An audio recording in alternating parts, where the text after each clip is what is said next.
Devin Hester, you are ridiculous. The Bears are who we thought they were. And that's why we took the damn field. Now, if you want to crown them, then crown their ass. But they are who we thought they were. And we let them off the hook. Shut up. See that? That's your IQ, buddy. 0. Hungry Chicago, finally champions on this January day in New Orleans. This is the Barely Qualified Podcast with your hosts, Nick Labris, Jason Maxwell, and Drew Bailey. Hello, everyone. Welcome back to another episode of Barely Qualified. I'm Drew Bailey. With me, as always, are Nick Labris and Jason Maxwell. A little late tonight. He is following up from a holiday work party, so it might be coming in hot, might be coming a little toasted. You never know. But he'll join us in a little bit here, and we'll be talking Bears fantasy bets all tonight. And it's going to be a cold one, Nick. It's going to be a cold one in Chicago this weekend, like we normally see in the latter parts of the football season. It's going to be chilly. So we're going to talk. We're live on YouTube. We'll talk about the matchup of the Bears and Browns this weekend, hit on that fantasy, the playoffs, implications, guillotine league, and some solid betting options. Before we get into the meat potatoes of the show, though, a couple things I wanted to hit on. Got a 1 month old now. It's been a month. I can't believe it. It's moved really fast, and I feel like time's only gonna move faster. But that was crazy to wake up and think that it seems like it's already been a year, but that's happening. We have an unprecedented run going on by somebody in the betting corner, the BQ betting corner. I'll touch on it later, but it's absolutely ridiculous, Nick. I don't know if you've been seeing it, what's been going on lately. If you don't tune in, like if you guys aren't listening to this later in the show, make sure you tune in because somebody's on a run that needs to be followed. It needs to be researched. So make sure you tune in. Make sure if you're listening after the fact and not joining us live, make sure you listen all the way through to the betting section because there's something going on that you're going to want to follow. So let's get on with the show. We'll talk some Bears. And just before we do, I want to tell you guys about our friends over at Glenrock Pop. Barely Qualified is proudly fueled by the fizz of Glenrock Pop, Lake County's legendary soda revival.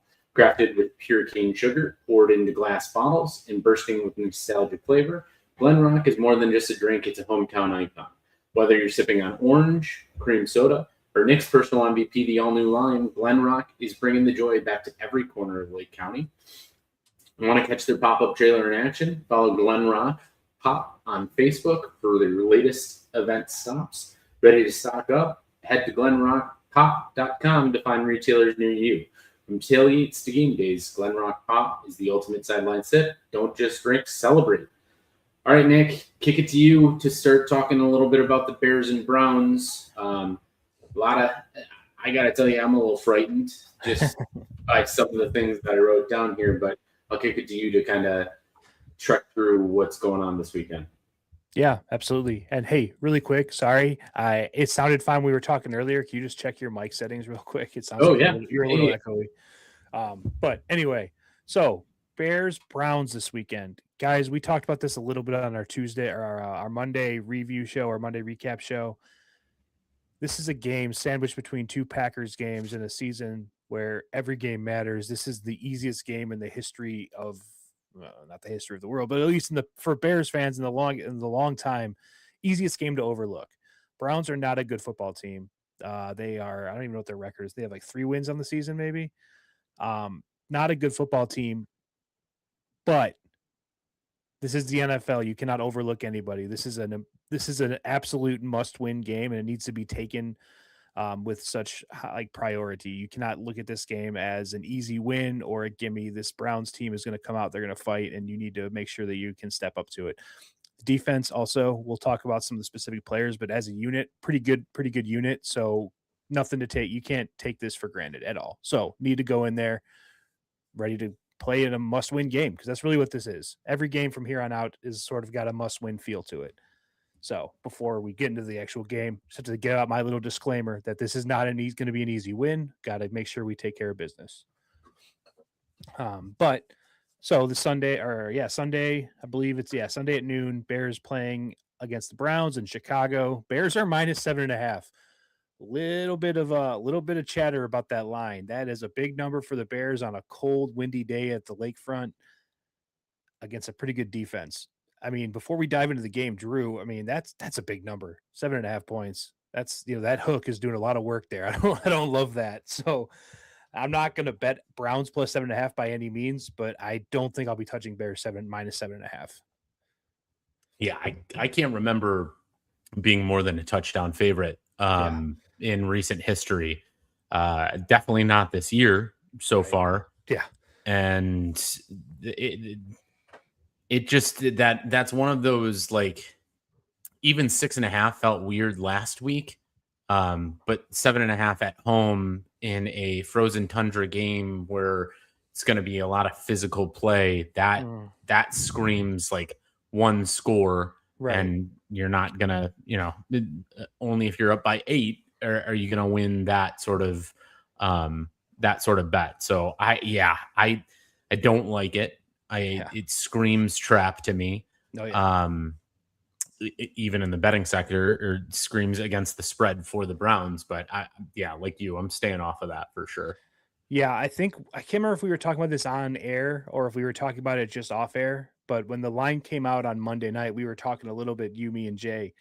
And I think Jay had the line and he asked us where we thought it was. I'm like, I don't know, 3.5, 4.5 tops. Nope, 7.5. And that's crazy. I feel much more comfortable at a 4.5 point line on this game just because I think points are going to be a premium because 1, Browns have a good defense. 2, Browns offense can't score. So points, going to be a low scoring game, but 7.5 points and the over under is under 40. Like, that's a lot of points. So we'll see what happens. Obviously we'll talk about it, but yeah, I don't know if I'll be touching that Bears -7.5 line. So cool. All right. Well, like I said, Bears, the over under is 38.5, which is pretty low, but with the conditions and the defense are playing makes sense. If you are interested in making a money line bet, Bears are -425. I don't think I'd recommend making that bet either, but that's out there for you if you want it. So big storylines coming to this game. We've touched on it a few times already. It's going to be cold. It's going to be like last week in Green Bay. It was chilly. It was what I'd call chilly. It was like in the low 20s, high teens. We're going to have single digits all week or all day in this game. It's possibly going to dip below 0 with the wind chill in effect. It's going to be a cold game in Chicago. This is going to be your classic end of season game at Soldier Field, just miserably cold, windy, not a fun game to be playing football in with the elements. And I think that has a lot to do with the over under as well. Yeah. And I would be okay with that sort of line in the climate if we were playing like a warm weather team or even a dome team. But this is the Cleveland Browns. It's just as cold in Cleveland as it is in Chicago. And they're a rushing team. So, wow, they're not really an offensive team, more of a defensive team. So that scares me even more that it's just going to be cold and things are going to be tough to get started. But I think you see that effect too a lot in the over with that, because you look at you put this in a dome and it's a controlled climate scenario and you're probably looking at like 42 to 44. Yeah, I agree. I do think the weather probably has. I think the weather has a factor. I think the Browns defense is a factor. I think the fact that the Browns have not really moved the ball on anybody but the Titans this year is also a factor. So I think the line makes sense. But yeah, if it was indoors, you'd probably throw a couple more points on there just because the weather is going to be such a pain to deal with. So we'll see how that plays out. But fun. So another thing we're going to be doing is we're going to be tracking Bears uniforms for games. This is going to be a classic NFL matchup. Bears in their classic home navy shirts with the white pants. Browns will be wearing their classic orange helmet with the white pants. TBA on the pants, but probably orange. Yeah, So probably the orange or the brown, whatever. yeah. I like jerseys. We I we do went too. over our jerseys last week, so I like that. No, I mean, the Browns, obviously they kind of left and came back, but the Browns are like a classic NFL team. So whenever you see the Bears play against one of those teams, especially late in the season and like the winter, it just kind of feels like old timey football.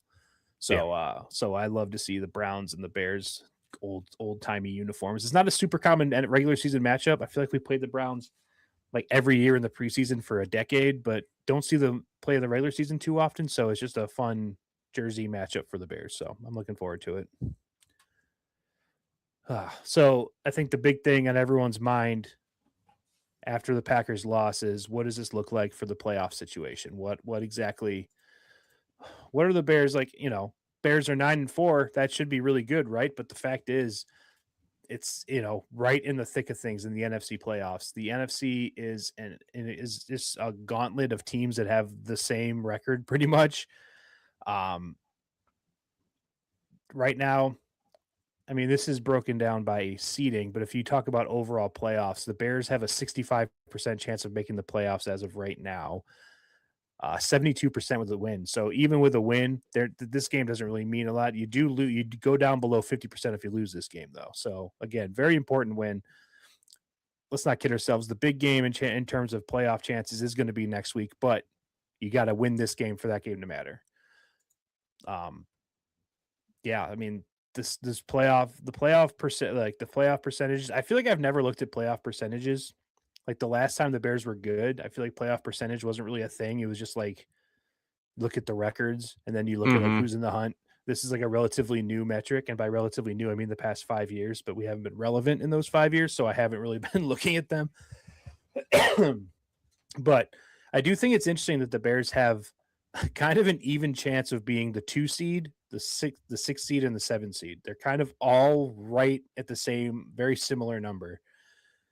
I don't know. Almost virtually no chance at the 1 seed at this point, which I'm okay with. I didn't think they were going to be a 1 seed anyway. But I think it's hilarious that the NFC West, like, they've got it almost on lock of either the 1 seed, 2 seed, or 5 seed.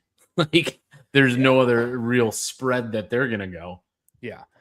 And there's like a 75% chance that the 1 seed's coming out of the NFC West. Whoever wins that NFC West is probably going to be your 1 seed, unless they all just completely destroy each other, and the Packers or Bears, I guess, have a shot to, win out or something like that. But I mean, it's hard to say where the Bears are going to end up, because that Green Bay game is really, really important right now. Because, if everything plays out the way it should, that Packers game next week is going to really mean a lot for playoff seeding. And then the Lions game at the end of the season is also going to mean a lot for playoff seeding.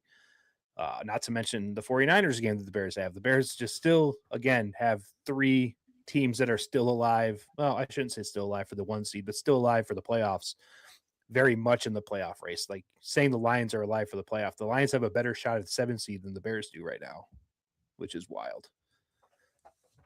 But I don't know. Do you have like, I don't know if you're like me. I just want to get in the playoffs. Seeding doesn't really matter to me. I just feel like once you get your ticket, you can kind of do whatever you got. Once you're in, you can kind of do what you got to do, in my opinion. Do you have like a preference on seeding? Like, I mean, a home game would be nice, but is there any, like, I don't know. I don't even know what the matchups would be. Like, is there a preferred matchup you want in the playoffs? I mean, looking at this board, and eligible teams, the only 2 teams that I'd love to play are probably the Panthers or the Eagles. Yeah. But more than that, like the seeding, we talked about it last week, is yes, this is a bonus season, but this is this is a season I feel like is, you get into the playoffs no matter what, and you're happy with it. Yeah. You can't argue that point really either side. This shouldn't be a season where you're extremely competing deep in the playoffs, but it could happen. If you get in the playoffs, you're just everyone's 0-0, like we've said before. So I don't care about the seeding. It's about getting in now. And I think Ben Johnson is is starting to take that seriously more than before at the beginning of the season when he said, 8 to 9 wins would be a success or past that point.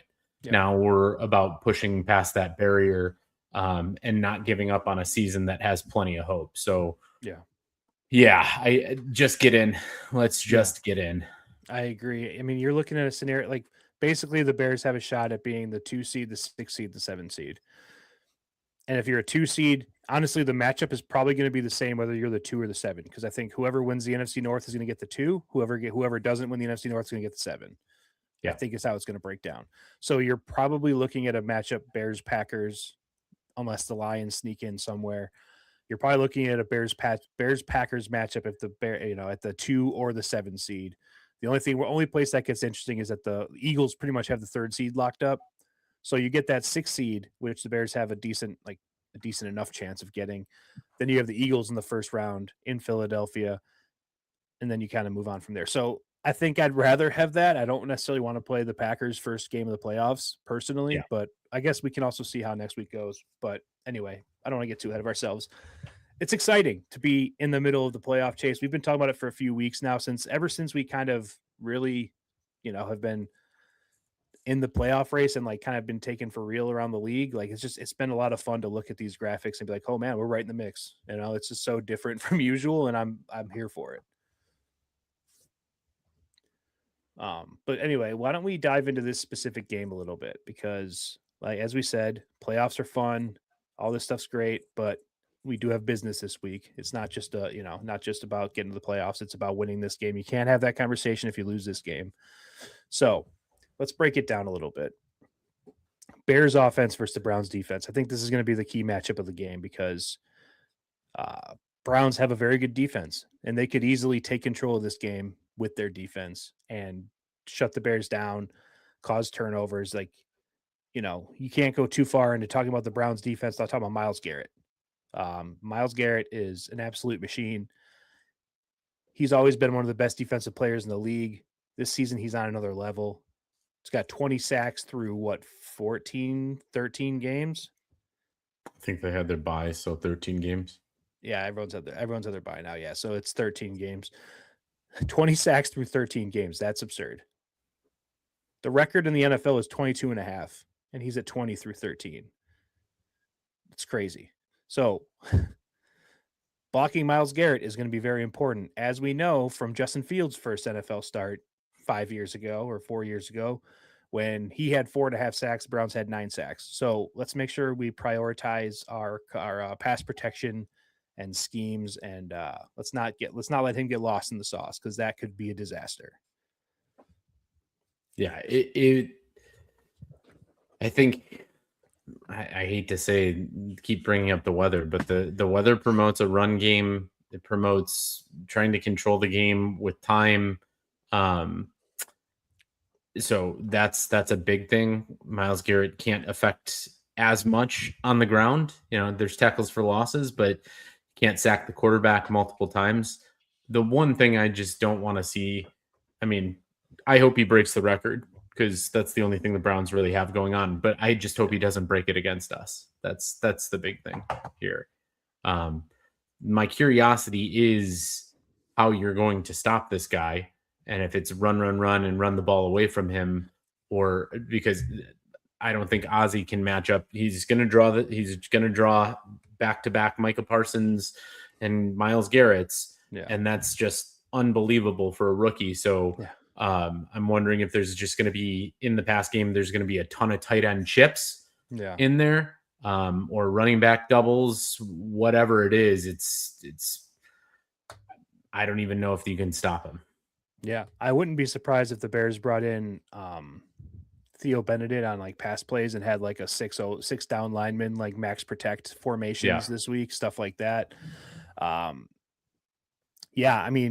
You touched on a second ago, Ozzie having to draw Micah Parsons, Myles Garrett, and then Micah Parsons again, back to back 3 weeks in a row is an absolutely incredible draw for your your third, fourth, and fifth NFL start or something like that. That's imagine if Nick Bosa was healthy and wasn't out for season, and you go finish the season with Micah, Myles, Bosa or Micah. Bosa, then Hutchinson. Yeah. that's it's ridiculous. Yeah. You don't really get a break anytime. I mean, the 49ers don't really have a dominant pass rusher, but their defense is playing pretty solid. We'll touch on that in a few weeks, but Ibuka, nope, fucking Godwin. God damn it. Anyway. All right. Yeah, so I think the key, you mentioned it, run the ball. Run the ball. You can run the ball at him, you can run the ball away from him. The one thing about this Browns defense is they're a little susceptible to the run. They give up over 100 yards per game on the ground. Their pass defense is very good. They average on like 168 yards per 168 passing yards per game. So you're going to want to run the ball against this team.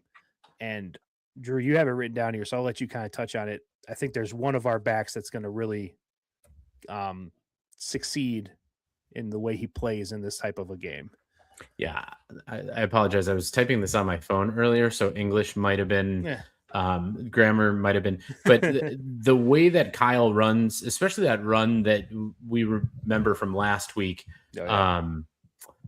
popping a guy's helmet, just like chips of the helmet coming off. Kyle runs hard, and this is the type of weather that it's going to be tough to tackle a man like that. He's going to be bouncing off of people. He's going to be like, I know it's the NFL. They're grown men. No one's shying away from tackles. But if after a few hard hits, I guarantee you guys in the secondary are going to be kind of reaching with their hands a little bit more. So Kyle's someone that I think they should lean on this week a lot. Not saying DeAndre shouldn't be a feature and shouldn't have his fair running time, but I would say a 50-50 split this week. And it seems like, Nick, I don't know if you've noticed, but it seems like it's been trending that way of a, one series, 1 for 1 shift, no matter what. And there's no variance to that of, hey, it's your series. You are playing the whole time. The only time you're really you're going to be subbed out is if you call for a breather. So yeah, I would love to see them continue to lean on Kyle in this weather, because he's the tougher runner of the two. Yeah. Monungai, he's got that punishing between the tackle style.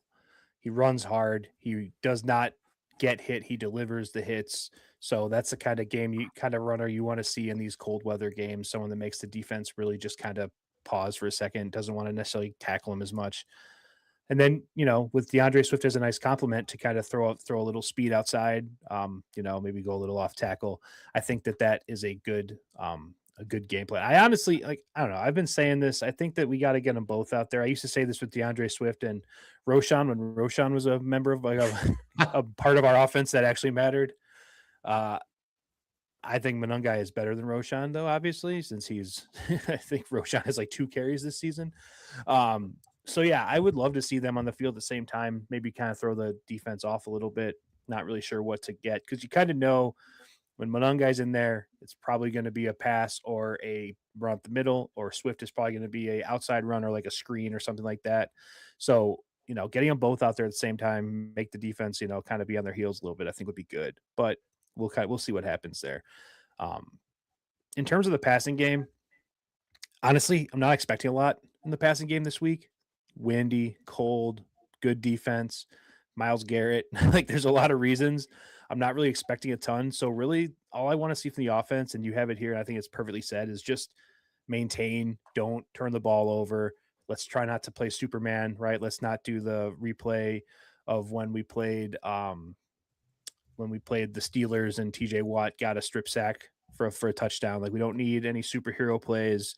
Let's live to fight another day. If you don't make any catastrophic mistakes against this Browns team, you're probably going to eventually win, because they're not a good football team. The way to keep them in the game, though, is to make the catastrophic mistake that kind of gives them a shot of life. So it's important to just kind of play the game, live to fight another day if you don't have what you need. So that's kind of all I want to see out of Caleb, is just game manage this game, make a couple good throws if you need to, but really just manage the game, keep the ball out of harm's way. That's pretty much it for Caleb for this game. And I'm sure that's that is more going to be controlled by, well, not more, because Caleb's going to get his opportunities. He's going to pass the ball probably 25 times at least. But it is going to be controlled by Ben Johnson of what plays are called and how they're called and what he can do and how he's limited. Not to say that Caleb needs that. I think that's what this game needs more than anything else. Yeah, no, I agree. I think, if you play this game in a dome, you play this game in good weather, I think that you can kind of let Caleb go out there and sling it a little bit, but just the weather, and you throw that on top, like it's like a perfect storm of like the weather plus a bad team that you don't want to give life to with a really good defense and an elite future Hall of Fame pass rusher. So I think the idea, just keep moving the chains. Don't make the big mistake. I think that's like the big thing here. But speaking of throwing the ball, though, I think there's there's been a lot of DJ Moore discourse this week. A lot of DJ Moore discourse this week. I was actually watching NFL Network preview show, or maybe it was, I can't remember what I was watching. I was watching something and they were talking about DJ Moore and how DJ Moore is owed I think $23 million a year for the next 4 years after this year, and how that even if one, he's not playing worth $23 million a year this year. Two, if you wanted to move on from him, that contract makes him virtually untradeable unless you eat majority of the pay of the contract. In that case, what's the point of trading him at all? Do you think the DJ Moore narratives are too much? Do you think we need to talk more DJ Moore discourse? He's an interesting dude,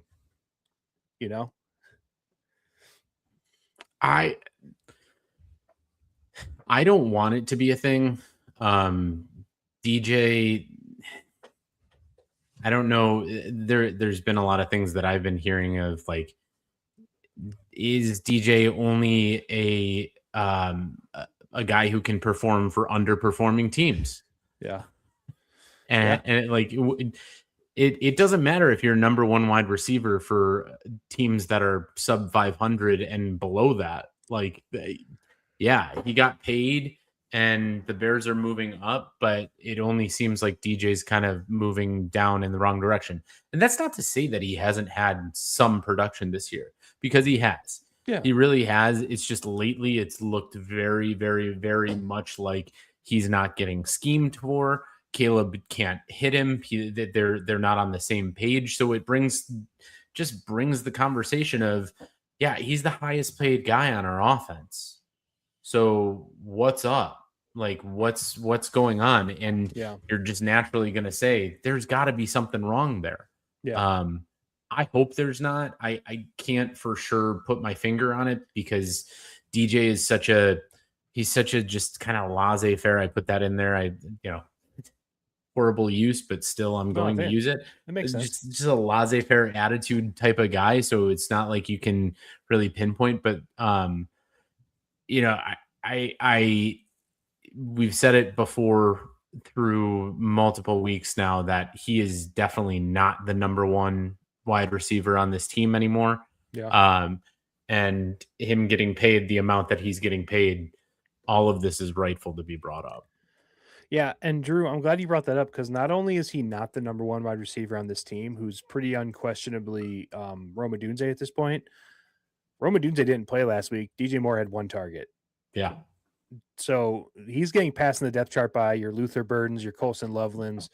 All these guys are passing him up on the depth chart, which is concerning to see when he makes so much money as your number one receiver. I do want to say one thing, and you put it on here, and it's true. I've heard this topic brought up as well, is that he can't play with a good quarterback. He can only play with bad quarterbacks. This is such a funny idea that a receiver is better with bad quarterbacks than he is with good quarterbacks. There is some truth to that, probably, because bad quarterbacks probably feed their best receiver more, not necessarily read the defense. But it is just a funny idea that he's better when he has a worse person throwing the ball. But I mean, statistically speaking, his years in Carolina and his first couple years in Chicago, that's actually kind of true. Not saying that Caleb's a good quarterback yet, but he's definitely the best that DJ Moore's had throwing to him ever in his career. I don't think that's even a question. So it's an interesting point, but I think it's funny. But yeah, I don't know if there's nothing wrong and he's fully healthy and he's like bought in and ready to go. Like, let's see a DJ Moore game. I just it's weird to see. It's very weird, and I'd like to see more from DJ Moore. Yeah, and Matt just brought up in the comments just thinking that he's a team guy and just being utilized less. I do hope DJ gets used. I think he's talented. I think he can catch the ball. I think some of it is also on top of it is what's Caleb's accuracy issues of hitting him and some non-schemes. But I'm confused with DJ's role on this team now. That's the big thing. That's the biggest, like, yes, you are being paid like a number one wide receiver. No, you're not being utilized like one. And two, it just seems like you're a glue guy. You seem like you're Olamide Zaccheaus times 2 right now. And I don't need 2 Olamide Zaccheauses on my team. Yeah, no, that's a good point. And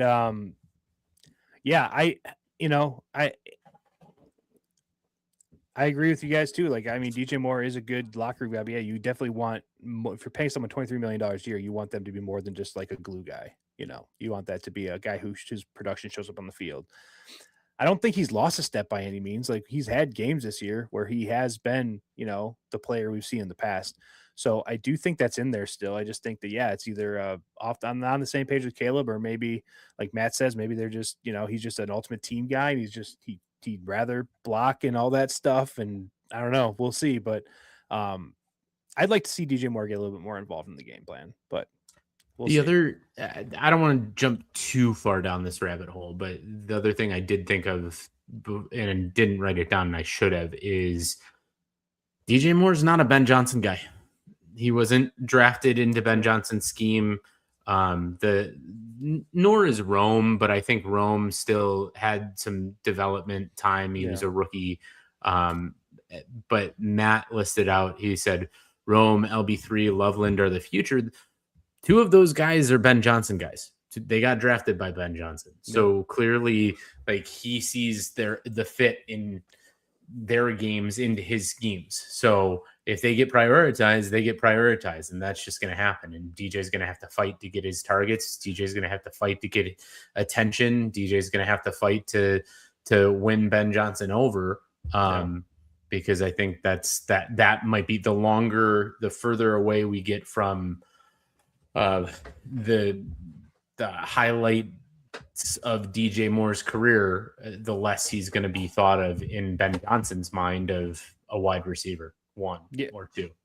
Yeah, no, you're right. I mean, not only did he not get brought here under Ben Johnson, he didn't get the extension under Ben Johnson. Yeah, right. He's just a holdover from the previous regime. So, I would imagine, I don't know. It's funny because when Ben Johnson came over here, I definitely saw DJ Moore in like the Amon-Ra St. Brown type role, a guy who can kind of be a possession receiver, but he's not just like an old slow, like we saw with Keenan Allen last season. He's actually like an athletic, still got some speed, still got some burst to him.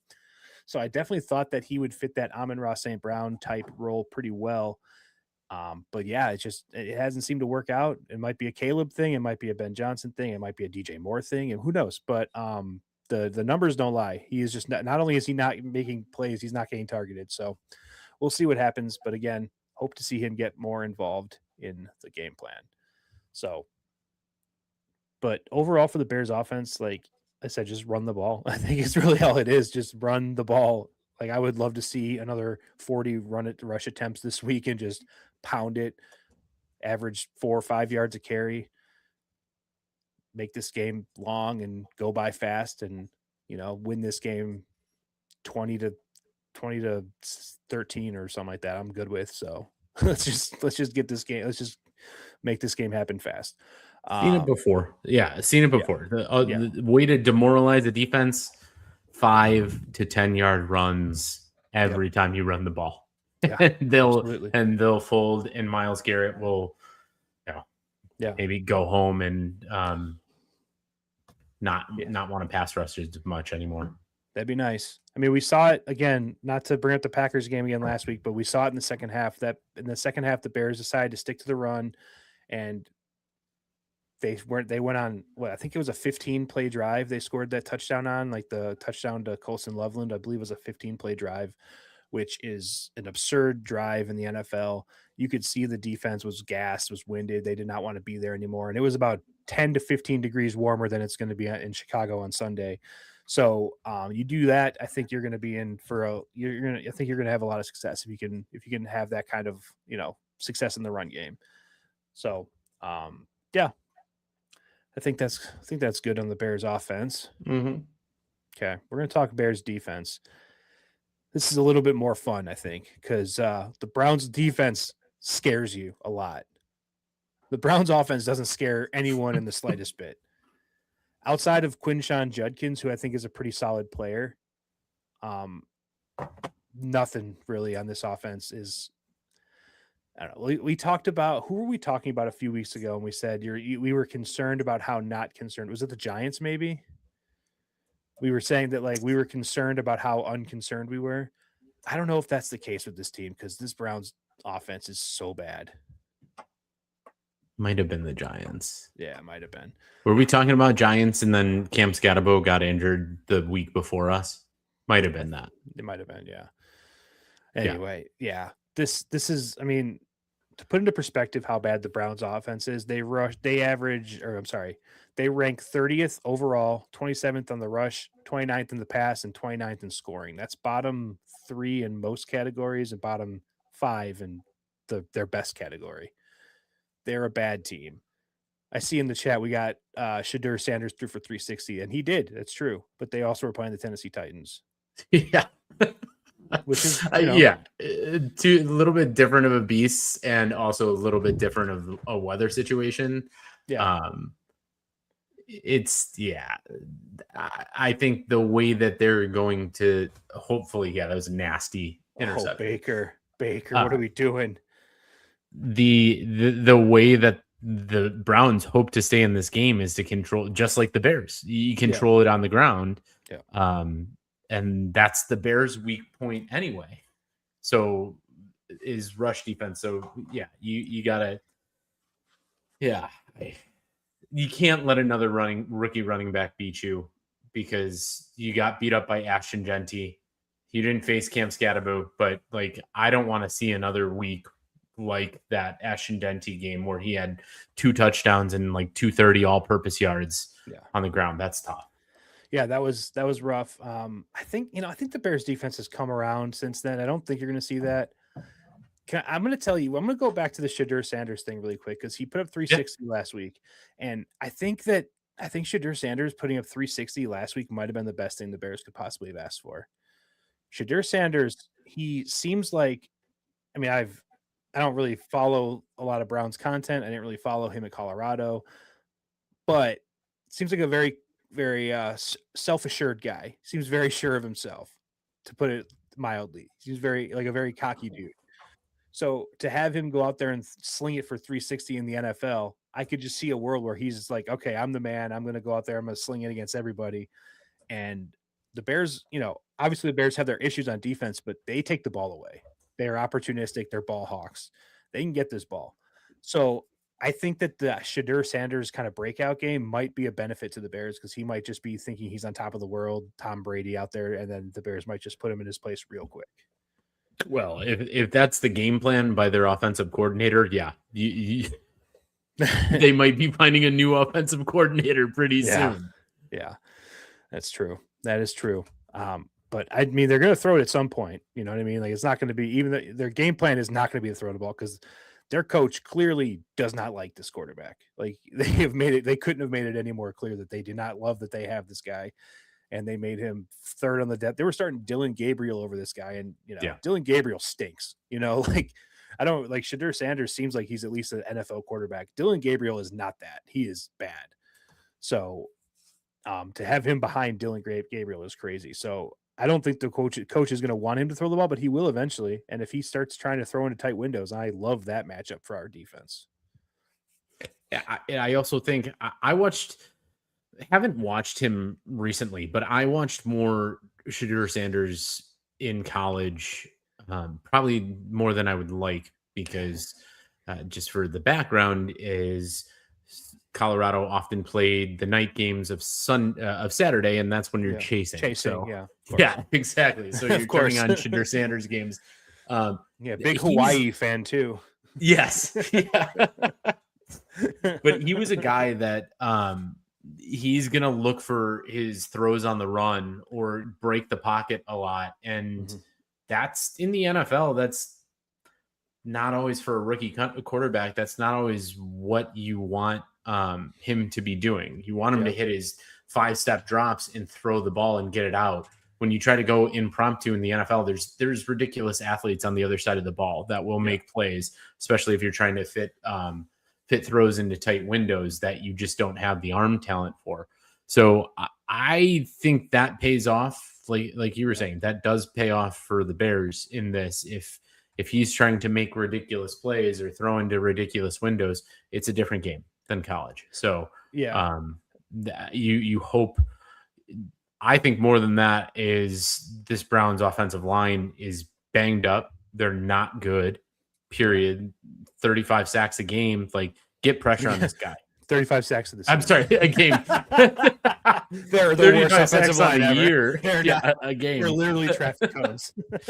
We set the single season record. That's it in one game. But go ahead. That's a way. Say, like, to kind of follow up on your point on Shedeur is that, like, you know, he does like to kind of run around back there. It's easy to think because, you know, Deion Sanders is his dad, that he is like a great athlete, Caleb-esque, like, you know, like escape from stuff. He's a great athlete. He's an NFL quarterback, but as far as like NFL quarterbacks go, he's not as nimble and mobile as others are. So if he does try that stuff, you know, you can see some sacks happening, some fumbles happening, all that good stuff. So, oh no. Speaking of fumbles, can anyone hold on to the ball in this game? Dude, what the fuck? Atlanta kept it. I'm just going to spoil it for you. They got it. That's great. That's great. I had to start Darnell Mooney in a pinch in the playoffs this week, and that would how are you letting go of that ball? Also, there were five Buccaneers defenders that jumped around that ball and they didn't get it. I thought for sure that was recovered by the Bucks. But yeah, Mooney, come on, man. Gotta hold on to that ball. Anyway, yeah, so I'm gonna go out on the limb. I love the matchup of the Bears defense against the Browns offense this week. Yeah, I mean, I mentioned this off the top. The only guy that really, I don't even want to say scares you, but their best player, Quinshon Judkins, he's a good runner.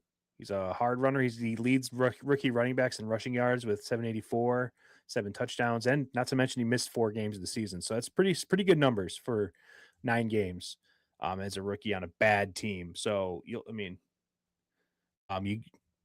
he's a guy you got to contain. I think if you can have him average less than 3 yards a carry, I think you're going to win this game pretty easily. I don't think the Browns are going to be able to sustain much.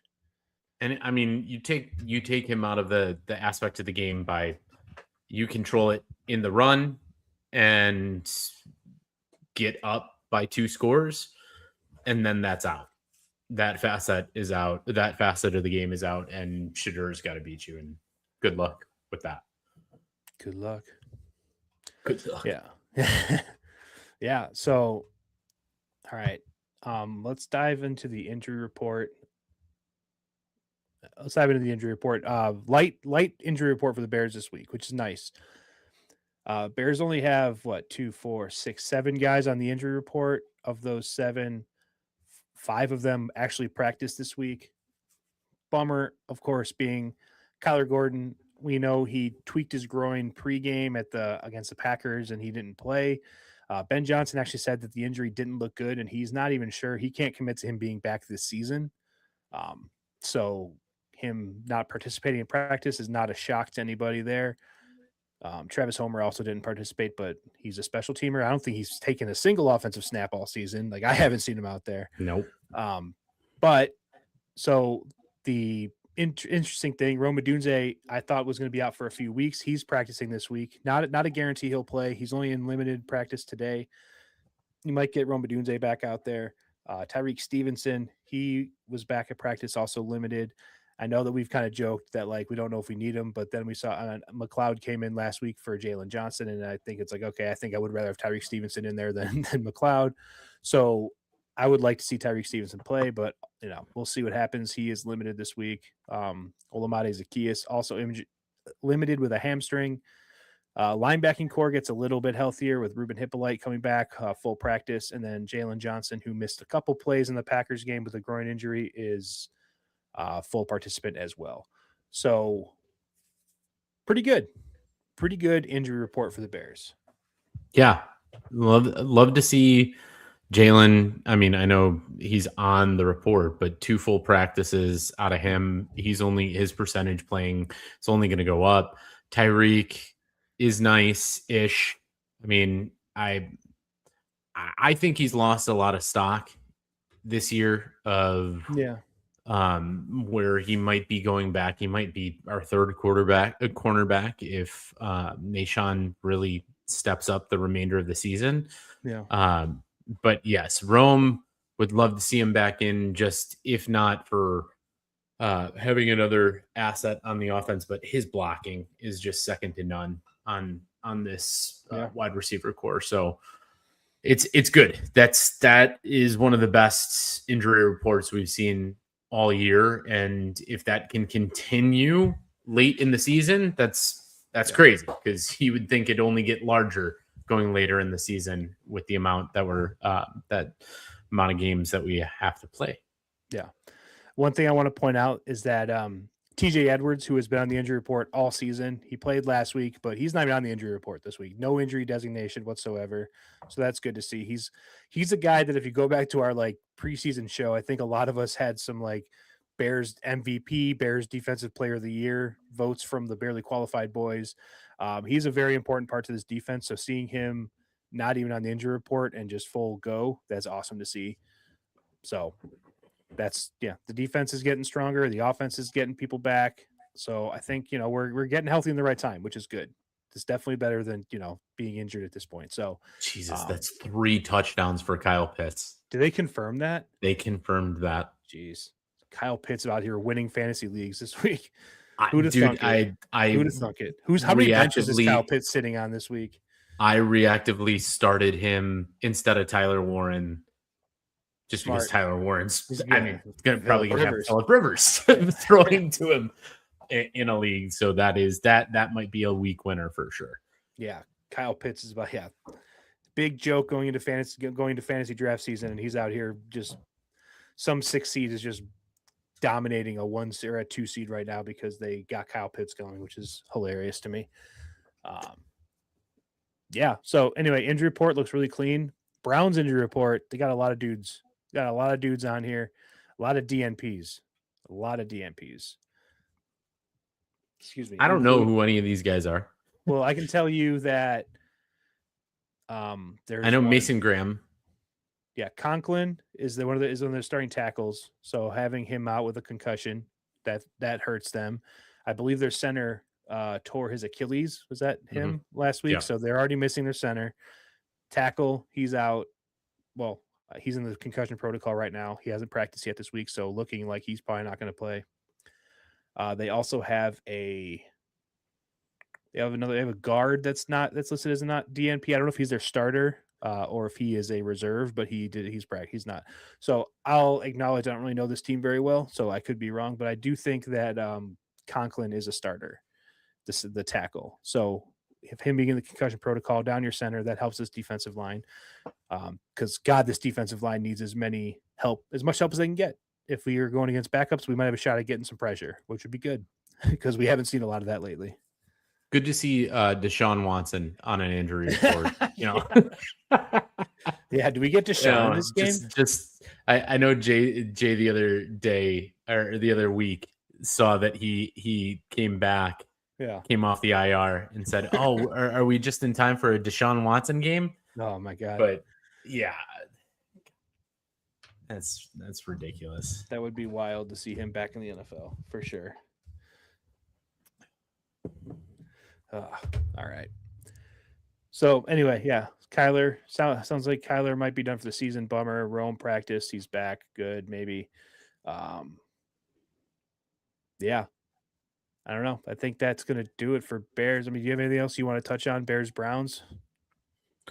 No, I think just the overall theme is it scares me because it feels like a trap. It feels like a game that the Bears in previous years overlook, or it's a one-score game. It comes down to almost a flip of the coin. I have to reposition my mind that this is a regime that isn't going to let stuff like this happen. Yeah. If it's a one-score game, it's going to be a one-score game that we control and we have the ball in our hands to score at the end and win it, versus the other way around. Nick, it gets me with the mindset that we're in of playoffs. It gets me into the, I'm ready to go negative to say, oh, okay, we lose this one, it's over. And this season is now chalked up as a loss. So I'm fighting that urge so much.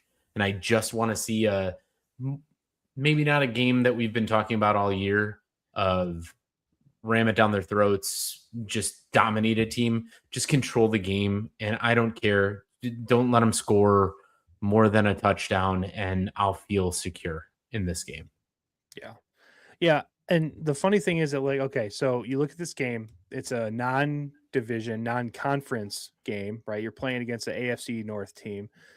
So in terms of like tiebreakers and all that stuff, like this game is kind of inconsequential in the fact that, like, you know, you lose this game, it doesn't hurt you in any like tiebreaker scenarios. Obviously, you don't get a win this week, which is important.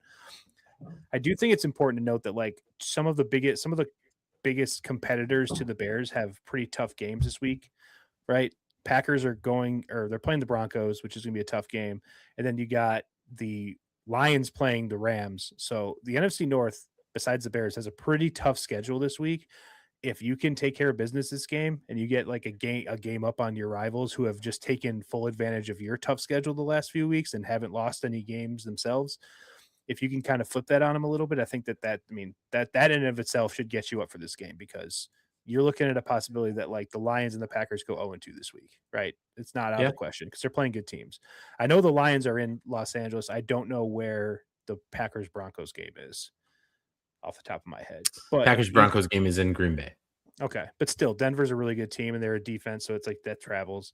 So tough games for both teams. So, you know, win this game, take care of business. And then, you know, you might be looking at an NFC North. You might be looking at, you know, back up to the 2 seed after the action's over this weekend. So take care of business. This is not a good team. Don't look forward to the Packers next week as easy as it would be. Look at the Browns, beat the Browns, and then we can talk about Packers week again. Yeah. And I got one last thing. I got to shout out our friends over in Cleveland. Tyler, our buddy who showed up on the show last week. I was talking to him earlier today about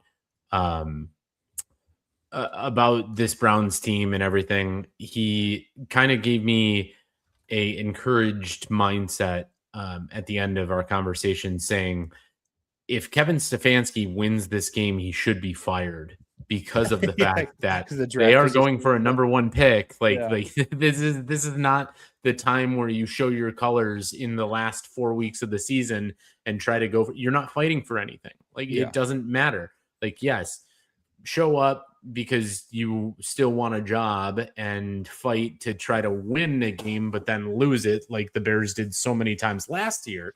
But you don't win this game in any way, shape, or form if you're Cleveland. Yeah. No, if you're talking strictly like draft positioning, this is an absolute just don't even try game for them. But yeah, I do think with the coach probably coaching for his life right now, I think he's gonna get fired at the end of the year regardless.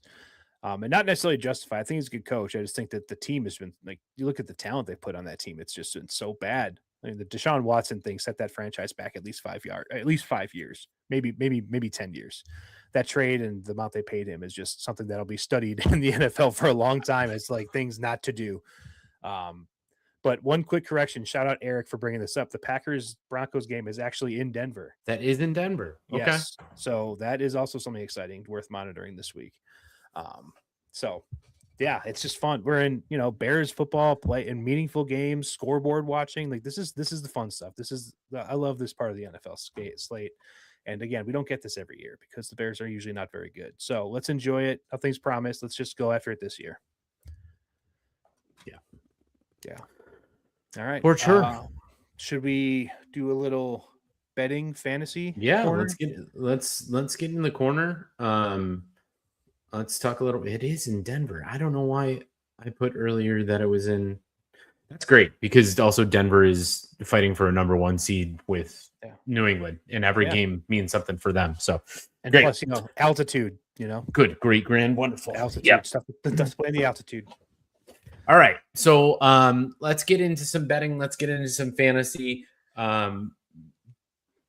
Hoping that Jay is going to show up for some of these things because I do want to shout him out in a second here that I shouted him out earlier. But if he doesn't show up, I'm not going to shout him out. But right now, just going to tell you guys that the BQ Betting and Fantasy Corner is brought to you by our friends over at Chuck's Southern Comforts Buffet on Cass, just off of 55 in Darien. Chuck's has got great food and drink specials for every day of the week and for Bears games especially. You can find a link to those and their menu in our descriptions and bios on our socials. $3 PBRs and $5 Yinglings and more for their Sunday specials.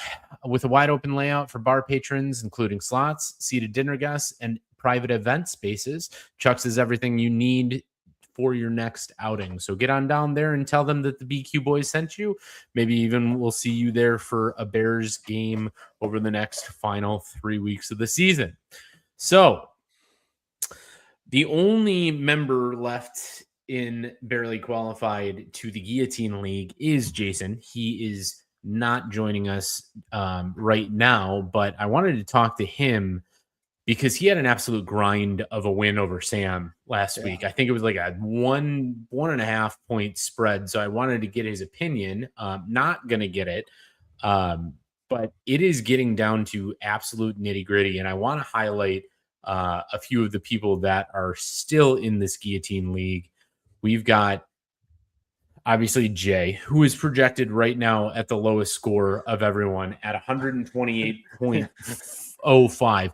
I think he's been over the last 4 weeks projected to be the lowest person, but he's made it out. So, hey, props to him. He's coming with as much heat as he possibly can. He was active on the wire, got $0 left, but he's out there.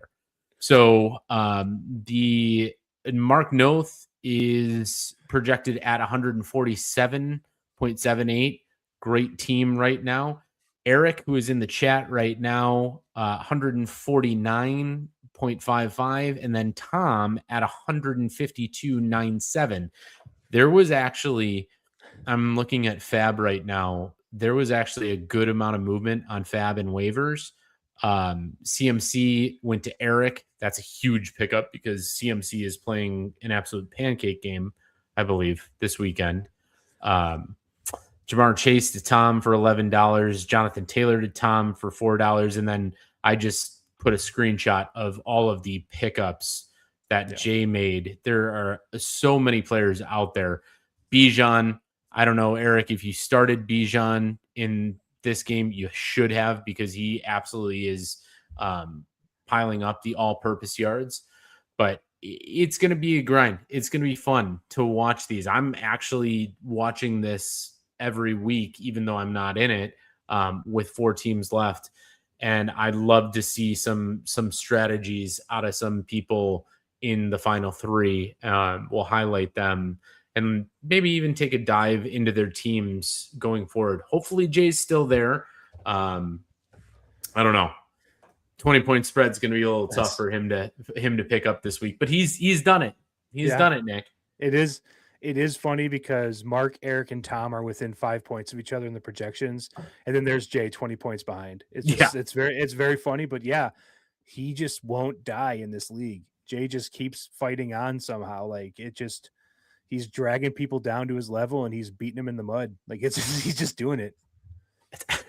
It's a great point. And all it takes is, at this point, I think where they're at, all it takes is one guy underperforming or having a very off week, or like I like Kyle Pitts having an absolute monster, which I think Kyle Pitts is on free agency and nobody had him. But that's looks like the only person going tonight is Bijan.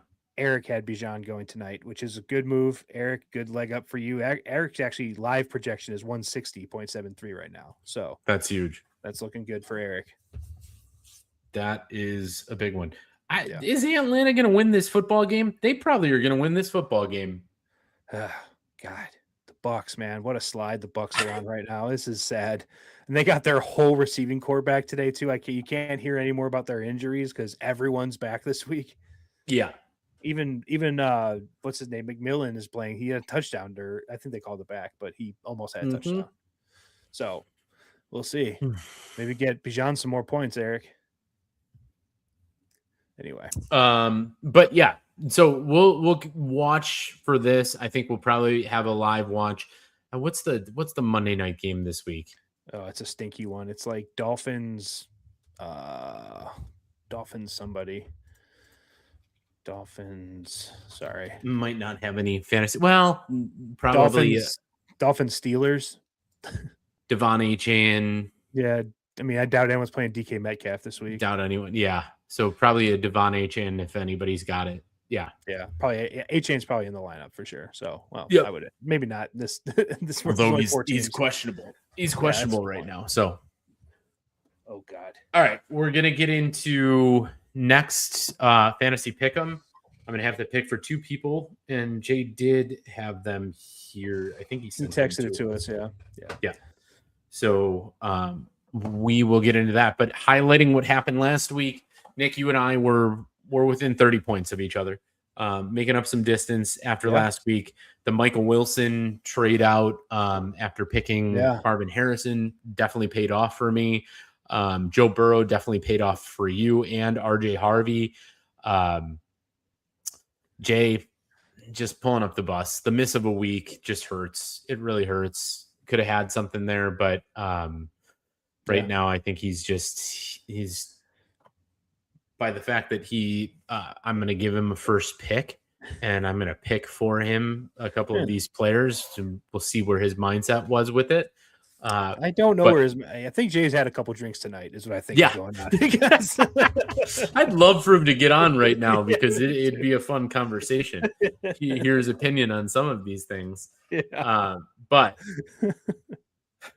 Jay's going to pick first. You'll pick second, Nick. I'll do the wraparound. Okay. His first pick, I'll give him something. I don't know if it was on your board. I'm sorry if it was, but I'm going to give him something that I think is decent. I'm going to give him Woody Marks. Woody Marks has pretty much taken that timeshare of the running backs away from everybody else, away from Nick Chubb, away from, even though Dare Ogunbowale scored last week. Yeah, that's right. Dare Ogunbowale, who had that ticket. Who else? Yeah. So Jay's going to get Woody Marks. I think in the Houston offense, that's probably the best pick to have right now of an offensive person, other than maybe Nico Collins. But all right, Nick, who you got next? Well, Drew, you kind of segued me perfectly into my pick because Texans do have the Cardinals this week. Their defense is very bad.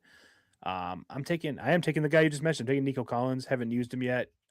So I'm taking Nico as my wide receiver. That's a good one. Yeah. The only thing that scares me about that is just the fact that I don't know if Jacoby can throw on Houston's offense, but we'll see. We'll see. Nico Collins just has a connection with CJ Stroud that always seemingly pays off. What a catch, David Sills. What a catch. They convert fourth down? Yes. Okay. What it looks like. It looks like. All right. I am going to go with my wraparounds here and checks list because we are deep in this. a second. Stalls more. I'm preliminarily taking CD Lamb because I don't believe I have taken CD Lamb. I know he's in concussion protocol, so I am gonna pull a bitch ass move if he does get in concussion protocol, and we'll take Ryan Flunderoy or whatever his name is, if because I believe I took George Pickens already.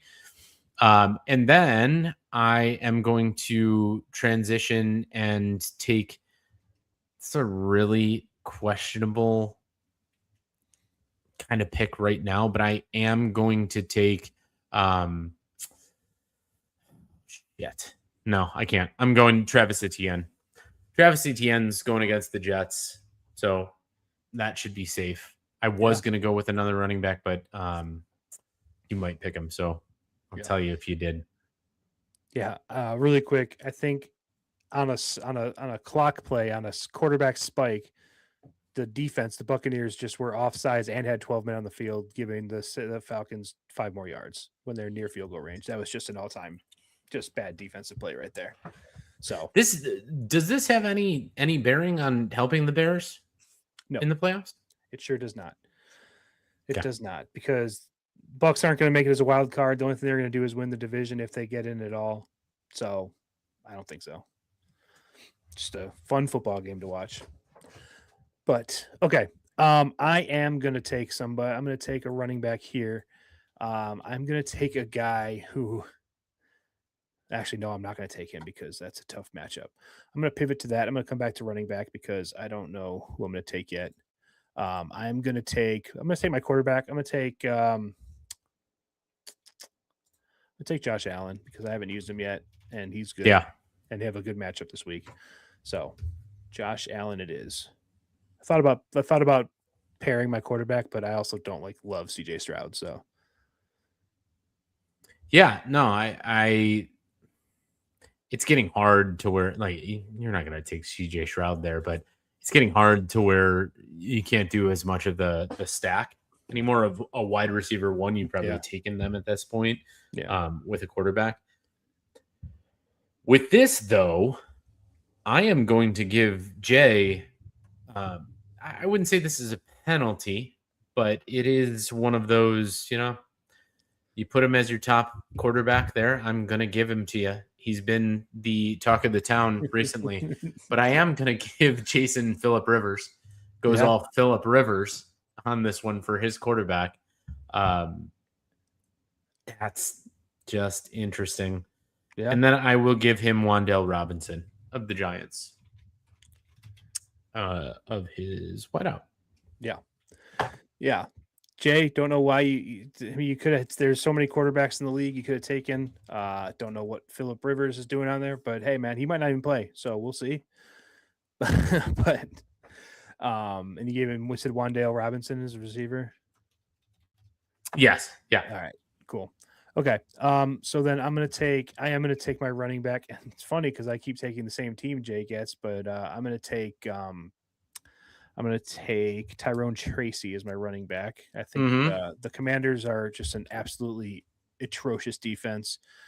I don't think the Giants are any good, but I think he should be able to get some run against that terrible Commanders defense. So Tyrone Tracy. Yeah. Good pick. I am going to take flex, and haven't taken this guy. We talked about him in the show. I think we need his bruising running this week. Give me Kyle Monangai in my flex. And where I'll turn around my quarterback here. Checks list. Once again, checks lists. Give me. Oof. I really don't like his spot, but he's playing for his playoff life, and Patrick Mahomes playing for his playoff life no matter what. Yeah. Gotta have it. So give me Patty Mahomes. He's been hot lately, so I'll take Patrick. All right. No, I think that's solid. Can't be much worse than last week. So yeah, that was bad. Go up. Yeah. All right. I am going to throw my flex out there. I'm going to go wide receiver. I'm going to take Ted McMillan as my flex against the Saints this week. So he's been a pretty solid player. I definitely was kind of down on him coming into the year. But he's been pretty good, and I think the Saints are bad. So give me Ted McMillan. God, Bucks. I know, Woody. That's crazy. Just a Kyle Pitts Sr. Kyle Pitt. I think we've said this before. I can't get over the fact that like people have their sons and then add senior to their name, like whilst they're infamous. Like, okay, sure, sounds good. Jay's gonna take. Then he'll take Kareem Hunt. Kareem Hunt is last. Yep. I mean, he has been getting the more of the carries between him and Pacheco, so I don't hate the pick. I think it's pretty solid. Goal line guy. Yeah. Jay likes his Chiefs for sure too. Yeah. Yep. All right. Doesn't seem like he's joining us, but I will give him a shout out in these next two sectors. Jason Maxwell, everyone, is on a 6-week run of both the dogs, and I think he actually might be on more of a hot run and over the week, but he's definitely on a 6-win streak in the dogs. 8-5 total. Nick, you're 6-8. I'm 7-7. Yeah. Jay took the Bengals last week. Covered interestingly against the Bills in an absolute shootout. Nick, sorry, that was probably one of the worst dogs picks could have ever been made last week. So if I could defend myself for 1 second, go for it. I love it. The Vikings are bad. JJ McCarthy's bad, and the Commanders were getting Jaden Daniels back. Terry McLaurin, he's been back for a couple weeks now. It kind of seemed like all signs were pointing to an easy Commanders win, and then just the wheels fell off, and it was you blink and it was 31-0 Vikings, and it just didn't think that outcome was not in my brain. Like that was not possible. Like it didn't compute. So, you wear the L's. It is what it is. But yeah, that looking at the score and what I picked, it's not going to look good for me. But it is. Yes, it wasn't the final effect was what it was, but it in the game and before it was not. It was like that game. Who did they play week 2 or 3? Or maybe it was longer in the season where their defense scored like 3 touchdowns and it was like 40-something to nothing. You blinked every time there was a touchdown by Minnesota when Wentz was that was the type of game it was. Never felt like Washington was out of it too much, but it got out of hand there at the end. Yeah. But even so, I didn't pick a winner. I picked the Bears, and unfortunately, yes, it came down to one score. Yeah. Would have loved for them to somehow cover that. Didn't work. But we're going to go into who we're picking for the dogs of the week. Obviously, again, we're picking a dog. We're picking their spread. And I'll give it to you over first, Nick, to pick your dog of the week. All right. I'm gonna keep it simple. I think the Lions at Chargers. The Lions are 6-point dogs. I think Lions at Rams. Apologies.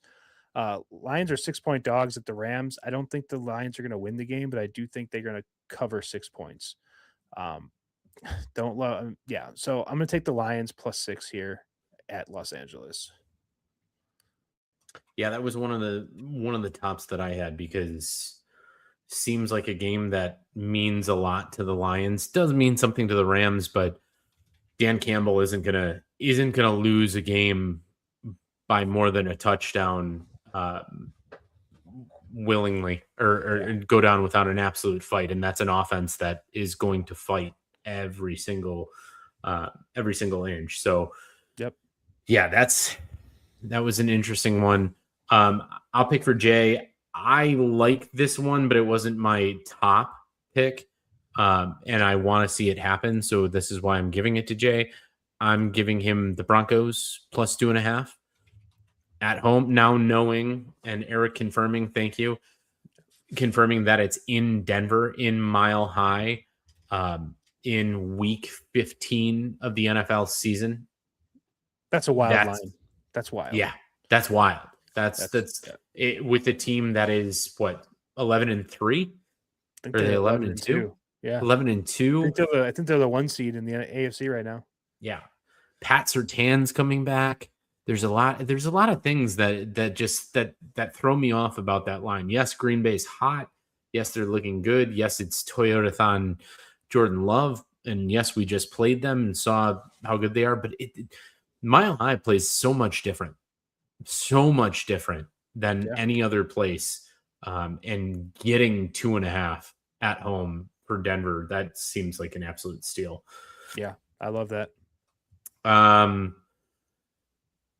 My number one overall is going to be the 2.5 that the Cincinnati Bengals are getting for the Ravens. From the Ravens. That's another home dog. Joe Burrow is back. Played another tough game against Josh Allen. I think they just have the fight. They have the fight, and they're going to fight every single game, and I like them fighting for that. Yes, it's a divisional game, and probably means a little bit more to the Ravens right now because they have a little bit more control of their destiny to get into the playoffs.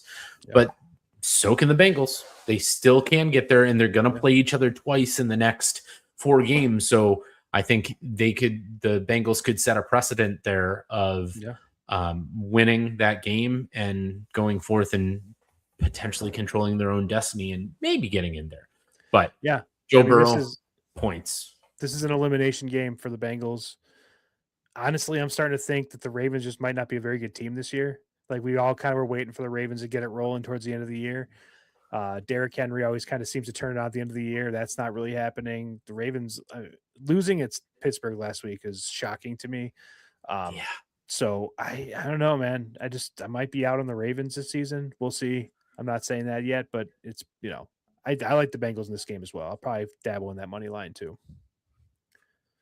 I was super in, obviously, but they were my Super Bowl pick on the Ravens, but yes, they beat us with Tyler Huntley, but every other game that I've watched them play has just seemed so lackadaisical and so non-Ravens this year. So I know.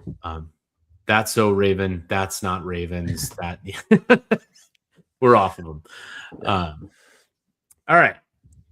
Overs of the week. I overspoke at the beginning of this. Jason has not won it 6 in a row. Jason has won.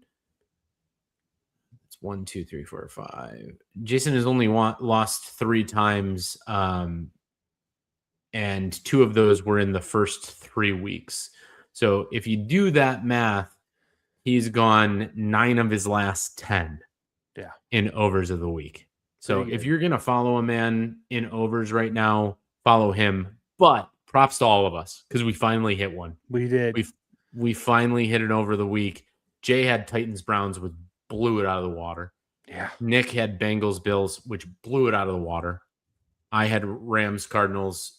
Didn't really blow it out of the water, but it got up there. It got over. Yeah, it got over. So, hell yeah, we're going to continue that trend. I'm going to let you go again first, Nick, here to get your first pick of the litter. Okay. I'm gonna stick in the game we were just talking about. I'm taking Bengals Ravens over 51.5. A lot of points in that game. I don't see a lot of defense being played. I haven't looked at the weather, but I also didn't look at the weather last week, and they covered easily. I don't know if weather's going to matter unless it's like windy or rainy, but I don't know. Bengals, Ravens, I think this is going to be a shootout. So, yeah, 51.5. It's a higher number than I would have liked to put on, but I just think these teams can score points. So,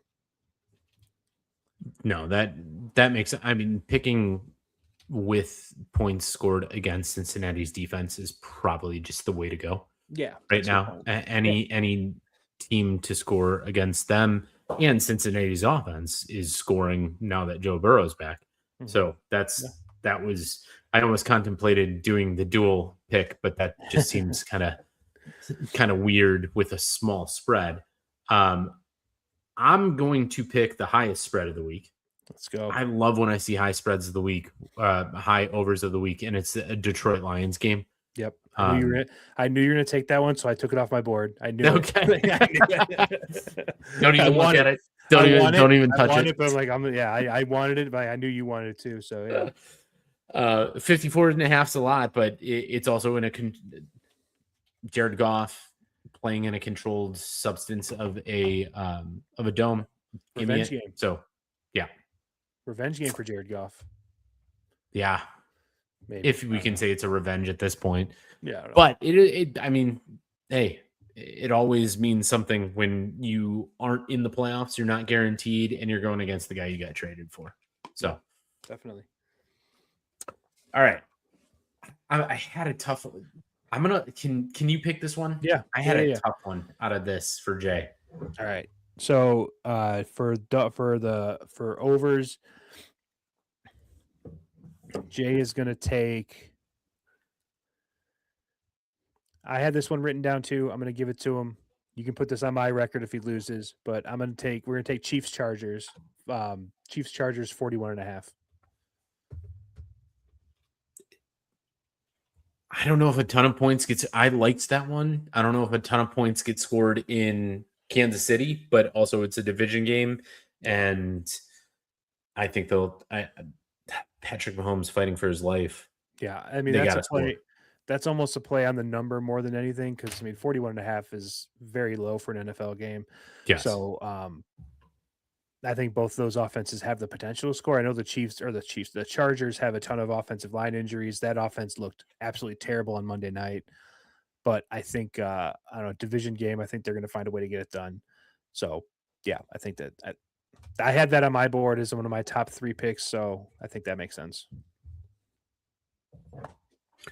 All right. Got to have Jay come back down to earth a little bit, right? Hey, if it hits, then it's going to be one of those. Hey, we just have to pick underneath Jay's name every time. Log into his account, bet for him. Everything hits. Everything hits. All right. 2-man weave tonight. Yep. I'll have Jay submit his picks. This is something that I've actually had success in versus the other side of things. I guess money line picking suits me, but records all season, we've got Jay at 36-40-1, Nick 41-42-1, Drew 48-35-1.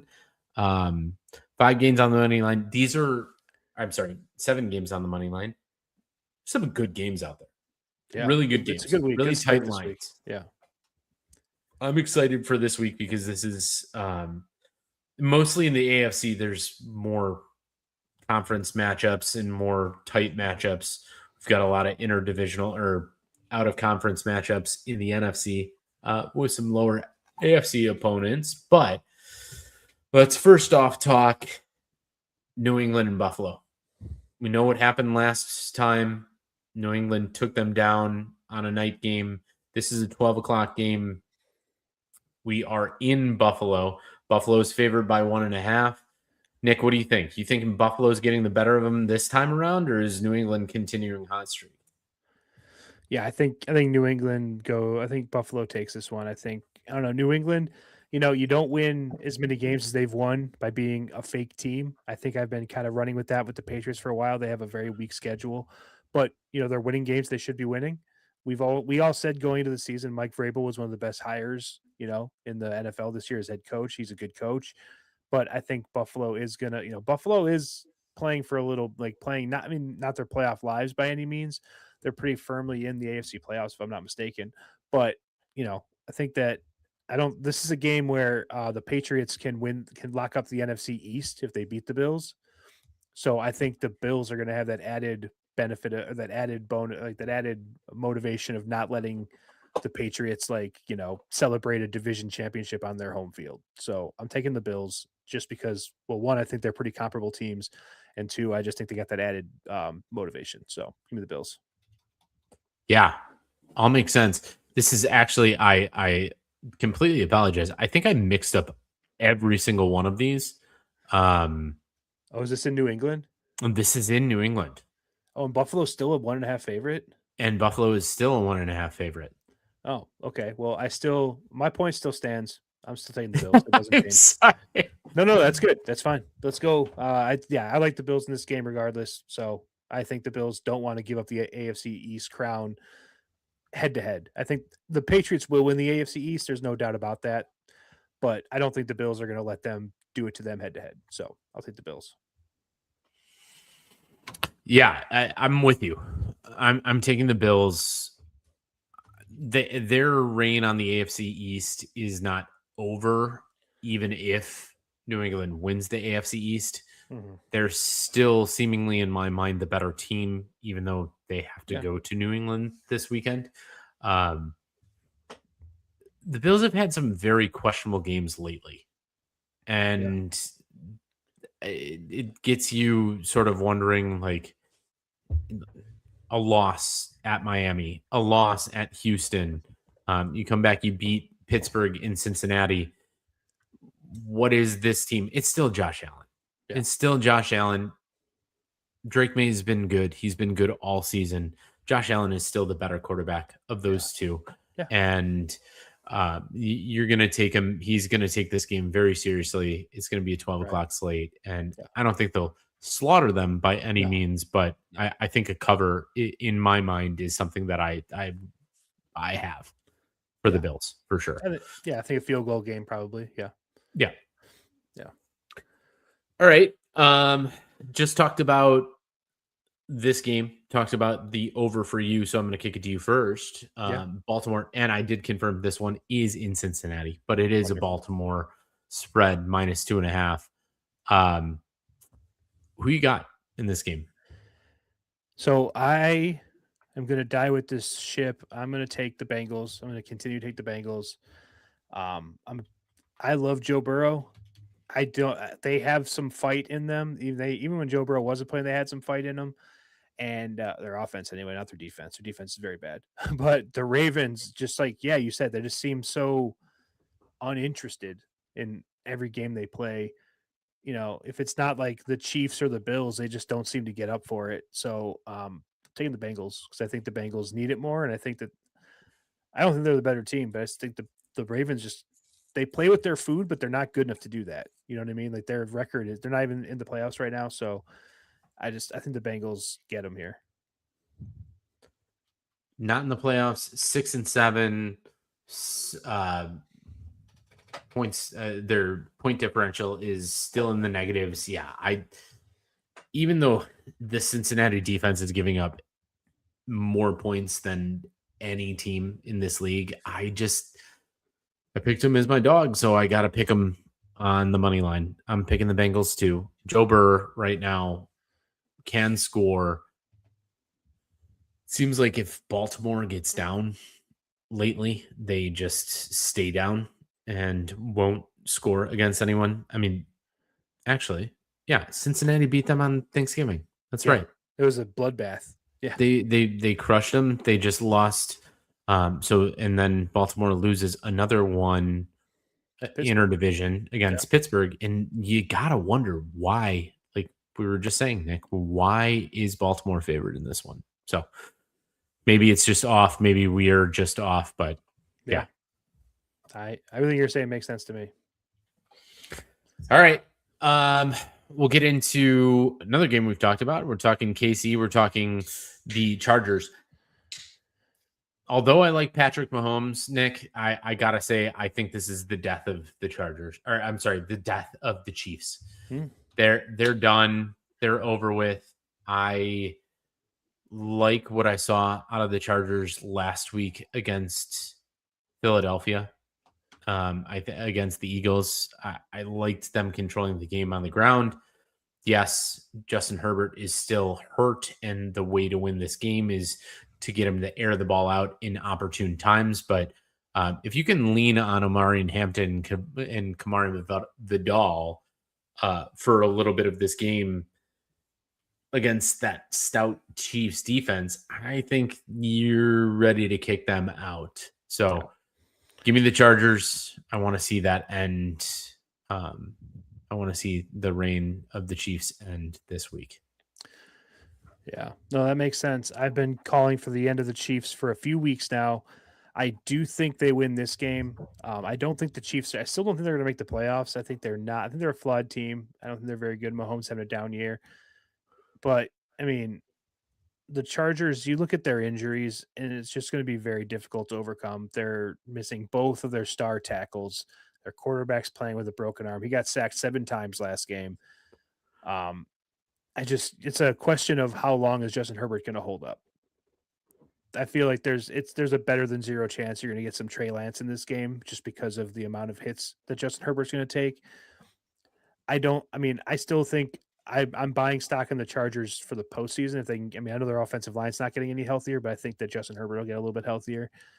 And I don't think the Chiefs are going to make the playoffs, but I do think the Chiefs win this game. That line 5.5 is a lot, though. I definitely would not take the Chiefs minus 5.5. I'm definitely all over the Chargers 5.5 plus 5.5, but the Chiefs are going to. I think they're going to win this game. 5-2 at home.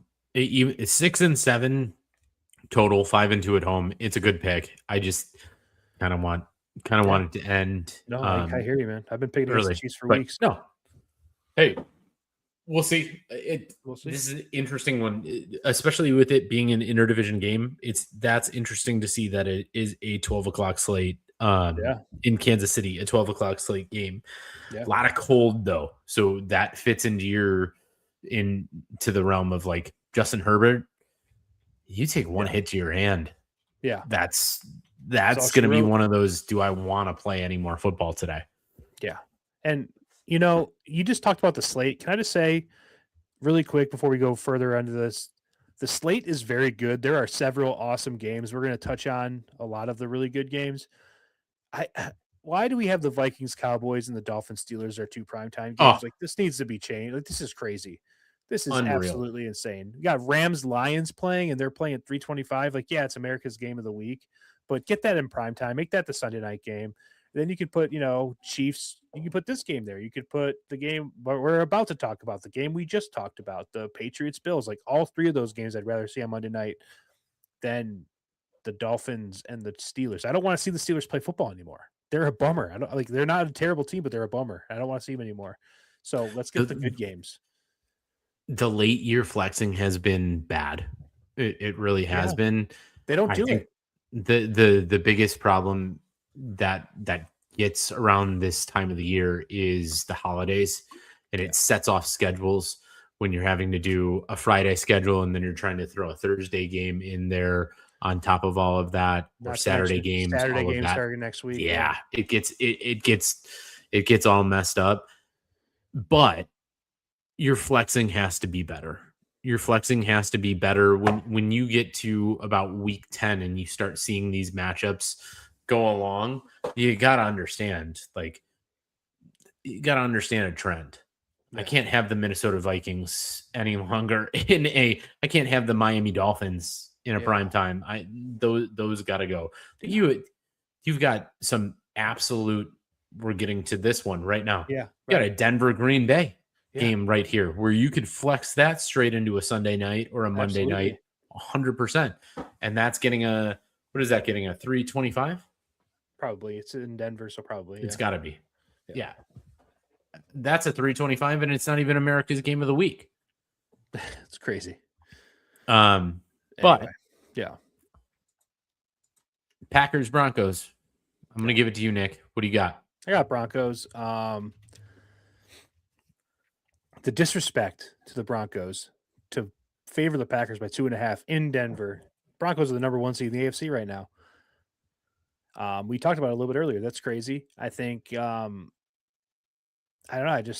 The Broncos defense is truly elite. They're getting Pat Surtain back this week, like you mentioned.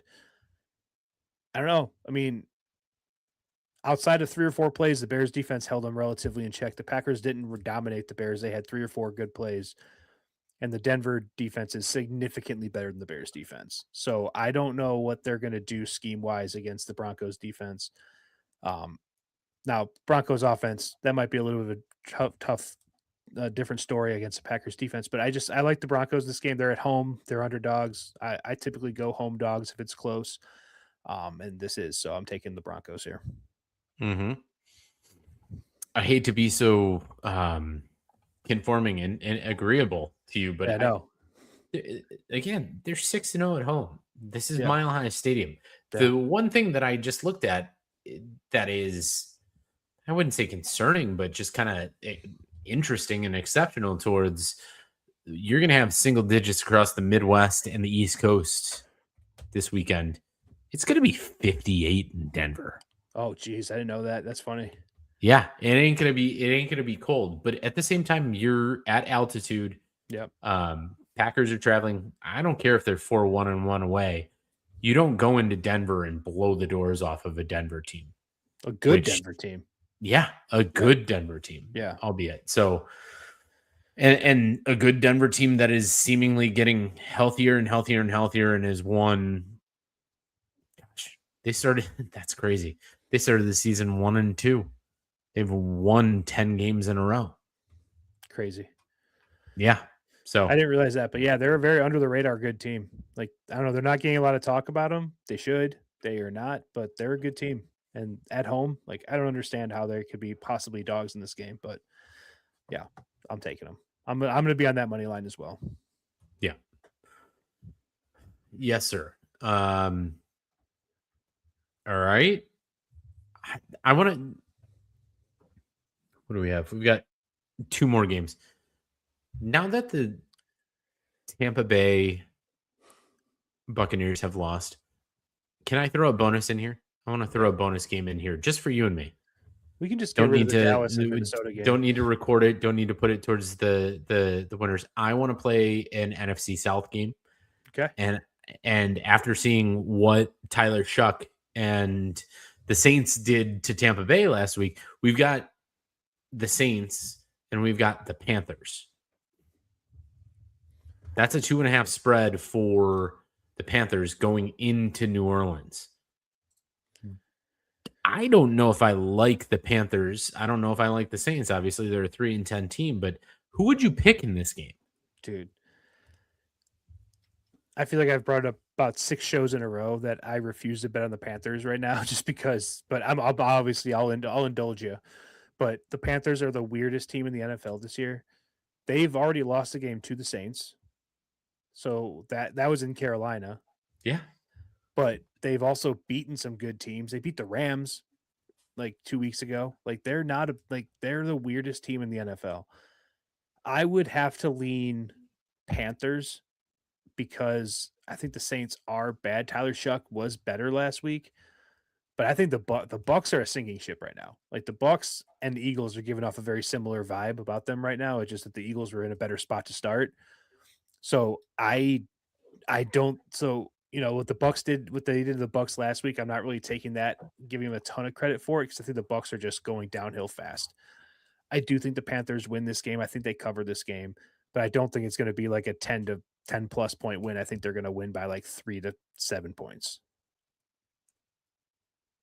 It's really sad because the Atlanta Falcons played that game like they were they could be in playoff contention, but it's just like they're not. They're 5-9. Unfortunately, they're out. Well, you know what though? I'm not looking at the records, but the Bucs, the Bucs might not win another game, and the Panthers, you can't trust them. So, but no, they're not. They're mathematically eliminated. Oh, are they? Okay, never mind. Yeah, they can't get in, even if they won out. So what? How is that possible? That can't be possible. Why does it say they're eliminated from playoff contention? Because if the Bucs lost every game, Falcons have 3 more. I'm gonna have to look that up because they're 5-9 right now, and if they win their next 3 games, that's 8-9. Right, and if the Bucs and Panthers, I guess the Panthers and Bucs play each other twice. That's why. So they both have to win one game. Yeah, so somebody has to win out of those. There it is. Okay. Yeah. Okay. Got to the bottom. Even so, that's going to be an absolute, just devastating division that gets a playoff run. I want to see the Saints win this game so bad. I want parity in that division. I want terribleness in that division. I want one of those teams coming out, because I know the Bears can't get the 5 seed, so they wouldn't be playing the 4. But I want this to cause so much drama and so much problems in the NFL. that one of those teams get in. That division, Nick, I wish I could show you what I'm looking at right now. That division has an overall point differential of negative 242. Oh my God. The Panthers have a negative 50. Oh, Buccaneers negative 27. oh my God. Atlanta negative 60. And the Saints negative 109. Oh, like the Saints make sense. The Panthers, you said the Panthers are negative 60? Negative 60. Jesus. Or I'm sorry, negative 50. The still. Falcons are negative 60. Jesus, though. That's for a winning record team. That's crazy. For a team that legitimately could win the NFC South. Yeah. Crazy. We were talking about the Bears having a negative point differential and being on the top. That's insulting. Yeah. Yeah. I think the Bears are -1 right as of right now. So all right. Thank you for indulging me of in course. the NFC sector right there, or NFC South sector. Yeah. Had to just talk about it for a second. All right, let's bust over to America's game of the week. Yeah. We've got Lions, we've got Rams. We're in LA. Rams are favored by, what was it, 5.5? 6.5? I think it's 5.5. I think you're right. That's wrong. I gotta say, this is one where I think Detroit just pulls it off. I think it's 6 even is what I'm seeing. But 6 anyway, even. yeah. Okay. So I was right in between it. Yeah. Detroit just pulls it off. I don't know what it is. Matthew Stafford's great. That's why I like the over in this game. I've loved them scoring a bunch of points back and forth, back and forth, back and forth. These are the ones that I think Detroit pulls off when they need to recently. Maybe not in the playoffs, but in the regular season, Dan Campbell knows how to get it done against good other teams, and they need this one, and they need it bad. So I'm going with the Lions here. Okay. This is going to be the game where Matthew Stafford wins the MVP. This is Matthew Stafford's Heisman moment for the MVP, his MVP moment. The Rams are going to win this game, and Matthew Stafford is going to have an absurd game, and I am looking forward to it. I pity anybody that plays against Puka Nacua in fantasy in the playoffs because I think he's going to go absolutely insane. So I love the Rams in this game. I couldn't love the Rams more. The Lions defense is not very good. They're beat up, and the Rams are just a well-oiled machine. I think the Panthers game was a real reality check for them that they need to focus up and take every game seriously. And I think that they know that now, and they will. And I think that this is a game they'd get up for, even if that wasn't the case. But the Rams are just I still think the Rams are the best team in the NFL. So I'm taking the Rams here. Understandable. They are, and they look so polished at times. Yeah. Where it goes into the start of the game, and before you know it, it's 21-0. Yeah, against maybe not the best teams, but they just know how to score. Yeah, and you're going to side with the team that can do that. Definitely. All right, I struggled with picking. I don't know if you want to transition, you want to pick the Monday Night Football game instead of this game. I didn't know which one to pick. I didn't know which one to do. They were equal spreads. I felt this was more relevant just because we saw some good JJ McCarthy last week, and you can't even say that was good JJ McCarthy. Threw for 165 yards, but no turnovers though. No turnovers. True. We've got Minnesota. We've got Dallas. It's a 5.5 spread. What do you got here, Nick? Yeah, this is a don't think, just shoot situation. I'm taking the Cowboys because in no way do I see a world where JJ McCarthy can keep up with the Cowboys offense. I don't think the Cowboys defense is very good, but I also don't think the Vikings defense is very good. So I think the Cowboys are going to score points. I don't see a world where JJ McCarthy can put up like 30 plus back-to-back weeks, especially with the game pressure of actually needing to score versus being, up, the whole game. So I'm taking the Cowboys. I think this one's going to turn ugly is my guess. So. Cowboys can still play at home. Their offense has never stopped. They're a good offensive team. They don't. CD did practice in full, so I'm glad I took him. Yeah, just with the boys. Yeah, I think you save the boys. It would be a shocker if the Vikings won, but I don't think that's going to happen. I'm going to enjoy watching JJ McCarthy against under the lights again. I don't know. Maybe not enjoy what he actually does, but like, I'm going to enjoy seeing the catastrophe that is JJ McCarthy. It'll be fun. It'll be fun to have the Vikings in the spotlight again. This is funny. The Vikings this year, the Vikings season from hell is basically just what every season for us has been for the past 8 years. Just been an absolute embarrassing season that you get put on primetime games for absolutely no reason, and everyone's just going to make fun of you the whole time. Like Vikings fans, I know where you are right now. It fucking sucks. You just got to wear it. People are going to make fun of your team on the internet. Just wear it. It's fun. It's fine. You know what this feels a lot like? Well, I can't personally say that I know what Vikings fans are going through, but it feels like Justin Fields' first season. Yeah.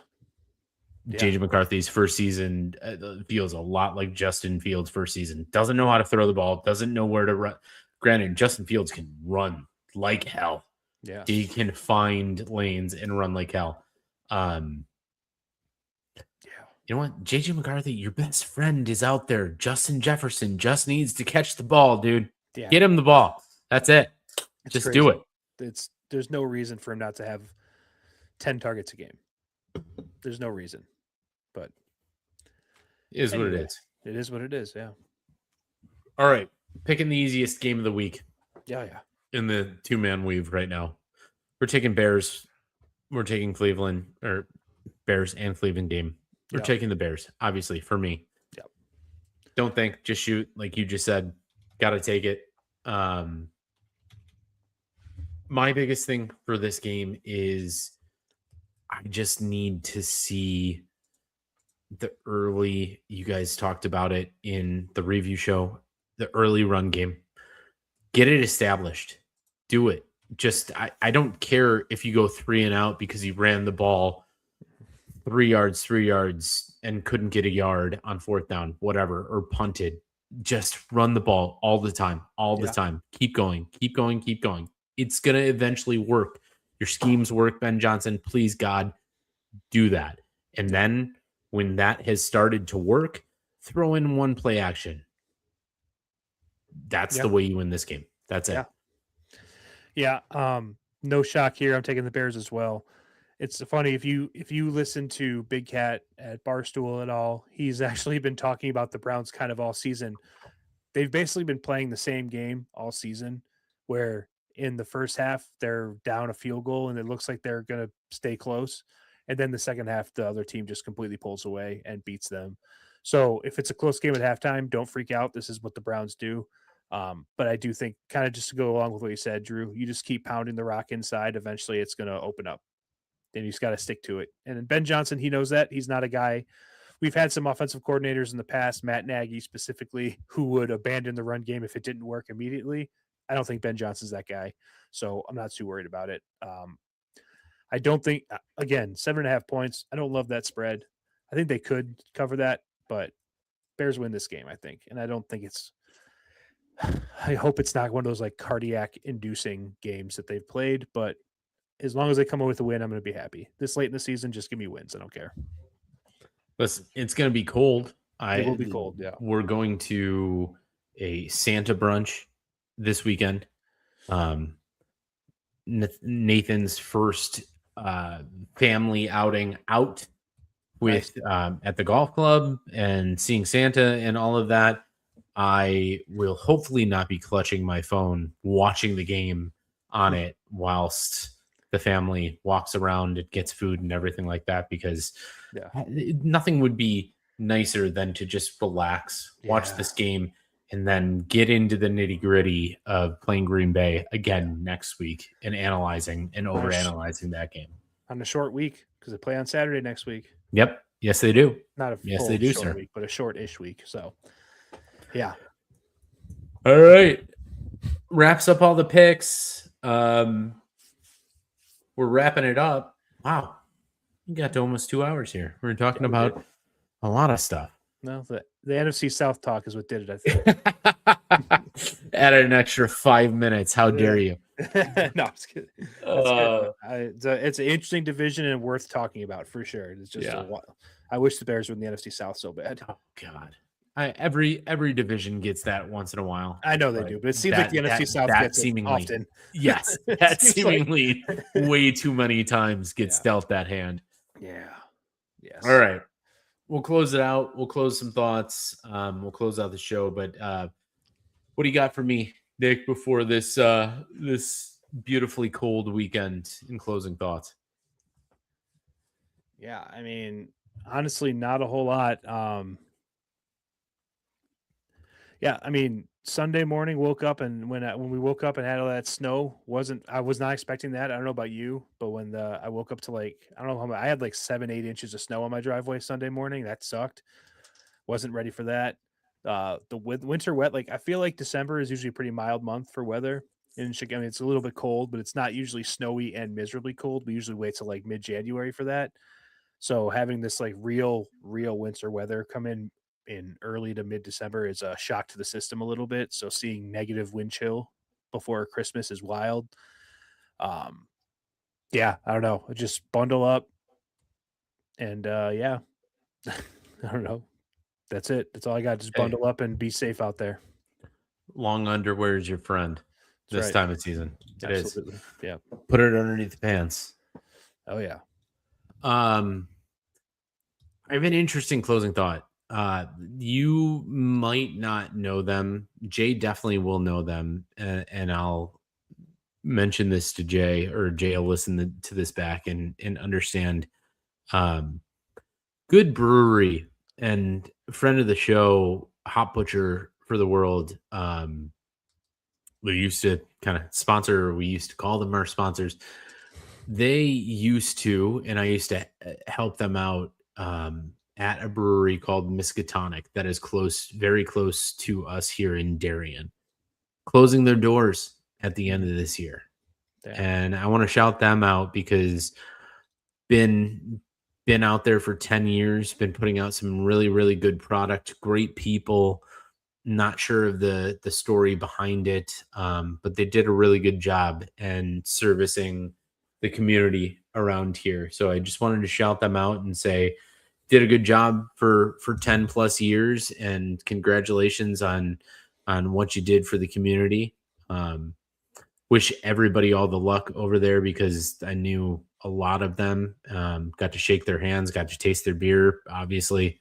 And good luck to all of you out there from Miskatonic. Sad to see breweries or businesses close their doors, but this happens. It's the way of life. But yeah, that was my closing thoughts this week. And that's going to do it for this episode of Barely Qualified. On behalf of Nick Labris, I am Drew Bailey. Jason Max will join us for the review of the hopeful ass kicking of the Cleveland Browns.